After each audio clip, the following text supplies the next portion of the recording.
Snows are rife in December, and sheaves are in August yet, and you would have me remember, and I would rather forget, in the bloom of the May day weather, in the blight of October chill, we were dreamers of old together, as of old, are you dreaming still?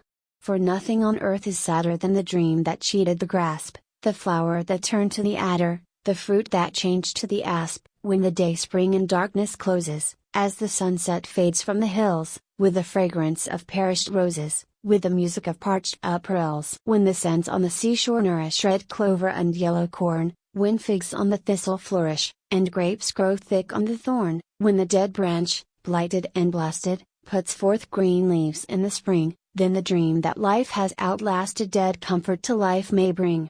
I have changed the soil and the season, but whether skies freeze or flame, the soil they flame on or freeze on is changed in little save name. The lodestone points to the northward, the river runs to the sea, and you would have me look forward, and backward I fain would flee. I remember the bright spring garlands, the gold that spangled the green, and the purple on fairy far lands, and the white and the red bloom, seen from the spot where we last lay dreaming together, yourself and I, the soft grass beneath us gleaming, above us the great grave sky.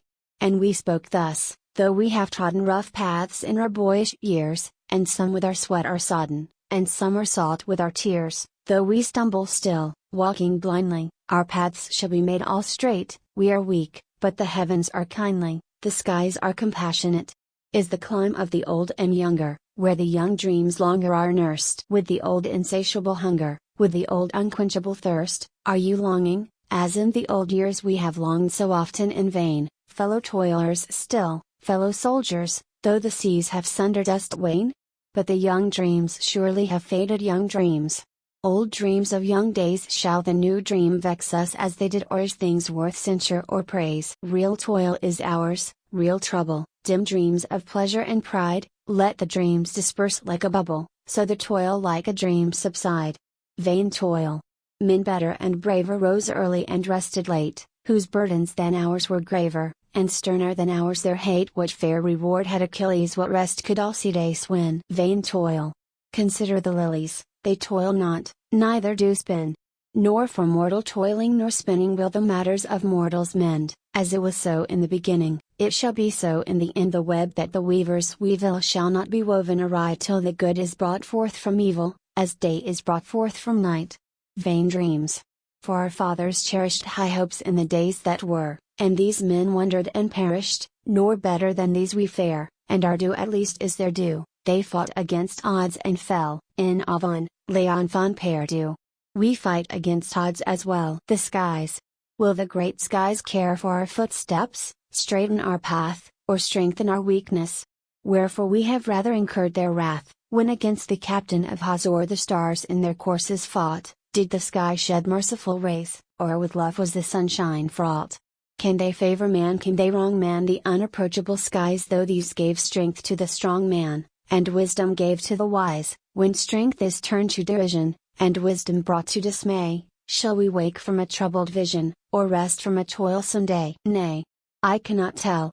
Peradventure our very toil is a dream, and the works that we praise or censure, it may be, they only seem. If so, I would fain awaken, or sleep more soundly than so, or by dreamless sleep overtaken, the dream I would fain forego. For the great things of life are small things, the longest life is a span, and there is an end to all things, a season to every man, whose glory is dust and ashes, whose spirit is but a spark, that out from the darkness flashes, and flickers out in the dark. We remember the pangs that wrung us when some went down to the pit, who faded as leaves among us, who flitted as shadows flit. What visions under the stone lie, what dreams in the shroud sleep dwell, for we saw the earth pit only, and we heard only the knell.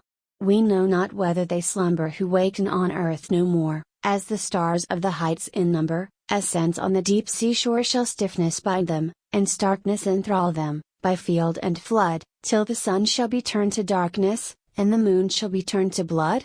We know not. Worse may enthrall men, the wages of sin are death, and so death passed upon all men, for sin was born with man's breath, and the laborer spent with sinning, his hire with his life shall spend, for it was so in the beginning, and shall be so in the end.